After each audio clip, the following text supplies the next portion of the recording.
अरे कितनी मिर्ची लग गई।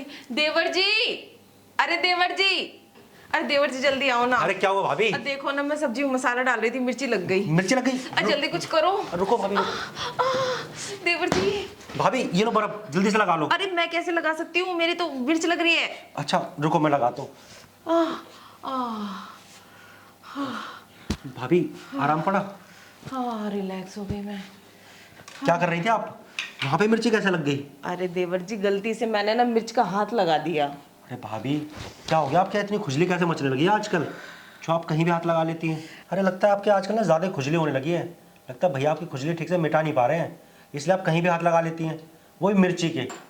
अभी मान लीजिए अगर मैं घर में नहीं होता तो ये मिर्ची का हाथ आपने कहीं लगा लिए। अरे देवर जी, मैं जानबूझ के थोड़ी मिर्ची लगा रही थी, वो मैं मसाला झोंक रही थी तो गलती से मेरे हाथ लग गया और गलती से वो हाथ नीचे लग गया। पर वैसे सही कह रहे हो, आजकल तुम्हारे भैया ना टाइम ही नहीं देते और 1 महीने के लिए बाहर गए हैं। खुजली तो बढ़ेगी ना मेरी, और कोई खुजली मिटाने वाला भी तो नहीं है। अरे तो भाभी भैया को क्यों भेजते हो इतनी दूर? आप उनको बोलो ना यहाँ आसपास में काम कर लिया करें। अरे नौकरी करनी इतनी दूर जाने की क्या ज़रूरत है, अकेली बीवी को घर छोड़कर? और आपकी इतनी खुजली क्यों बढ़ रही है?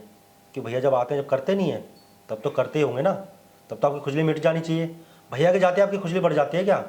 और मिर्ची के हाथ ना आपने कपड़े पहन रखे थे, आप ऊपर से खुजा लेती, मिर्ची अंदर कैसे लग जाती? आपने ज़रूर कुछ हरकत करी होगी, तभी तो आपको मिर्ची लगी है। आप पता नहीं कहाँ कहाँ मिर्ची अंदर घुस गई होगी। आप कहें तो मैं एक बार साफ़ कर दूँ अपने हाथों से? अरे देवर जी, मैं जानबूझ के थोड़ी तुम्हारे भैया को बाहर भेजती हूँ। तुम्हारे भैया का तो काम ही ऐसा है, उन्हें ज़्यादा दिन के लिए बाहर ही रहना पड़ता है। और हाँ, और तुम्हारे भैया आते हैं तो करते हैं, पर उतने दिन तक तो मुझे सब्र करना पड़ता है ना। तो उस सब्र की वजह से ना मेरी खुजली बढ़ जाती है। क्या करूँ मैं?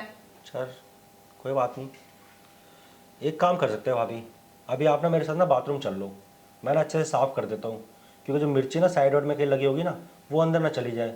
अगर वो अंदर चली गई ना तो बहुत दिक्कत हो जाएगी, फिर डॉक्टर के पास जाना पड़ेगा। और डॉक्टर आपको पता है 10 तरीके के सवाल पूछेगा, फिर आप क्या जवाब देंगी? और रही बात आपकी खुजली की, तो आप देख लीजिए, भैया को तो भी पता नहीं है कब तक आएंगे, 15 दिन में आएंगे कि महीने में आएंगे, हो सकता है 2 महीने भी लग जाए। तब तक आप ऐसे बेचैन थोड़ी ना रहेंगी, बताइए। आप कहें तो मैं आपकी खुजली मिटा सकता हूँ। अरे तुम्हारे भैया तो वैसे भी ना अब 1 महीने बाद ही आएंगे, यानी कि अगले महीने। अब अगले महीने से पहले तुम चाहो तो मेरी खुजली मिटा सकते हो। पूरा 1 महीने का टाइम है तुम्हारे पास और बहुत अच्छा मौका है। इतने में मेरी भी खुजली मिट जाएगी और तुम्हारी भी थोड़ी प्यास बुझ जाएगी, क्योंकि तुम्हारी भी शादी नहीं हुई, तुम भी घर में ऐसे ही वेले घूमते हो। मुझे पता है तुम्हें भी लड़की की ज़रूरत होगी, क्योंकि तुम जवान हो। यही तो आपको समझाने की कोशिश कर रहा हूँ भाभी मैं, क्योंकि भैया का पता नहीं है महीने में आएंगे 2 महीने में आएंगे। अब आप तब तक तड़पती थोड़ी ना रहेंगी अपनी किस खुजली के साथ, बताइए। अगर आप कहीं ना तभी मिटाऊंगा मैं आपकी खुजली, वरना देख लीजिए मैं तो ऐसा हूँ नहीं, आपको पता ही है। वैसे देवर जी, मैं भी चाह रही हूँ अपनी खुजली मिटवाना, क्योंकि कब तक मैं ऐसे मिर्ची वगैरह के हाथ अपने नीचे देती रहूँगी, किसी दिन इन्फेक्शन हो गया तो। और हाँ, और उंगली से ना ज़्यादा दिन काम नहीं चलता, ज़रूरत तो सामान की ही पड़ती है। तो तुम अंदर चल के मेरी खुजली मिटा ही दो। और वैसे भी 1 महीने से पहले तुम्हारे भैया तो आने वाले नहीं है, और उन्हें कौन सा पता चलना है या कोई सपना आ रहा है। अच्छा भाभी एक बात बताइए, भैया 1 महीने आपसे दूर कैसे रह लेते हैं? अब काम ही ऐसा है ना, रहना ही पड़ता है, क्या कर सकते हैं। चलिए खैर छोड़िए ना, भैया जब आएंगे तब आएंगे। रही बात आपकी खुजली की, तो आप चलिए मेरे साथ, अच्छे से इसको साफ भी कर दूंगा और ना आपकी सारी खुजली मिटा दूंगा। तो चलो। चलिए।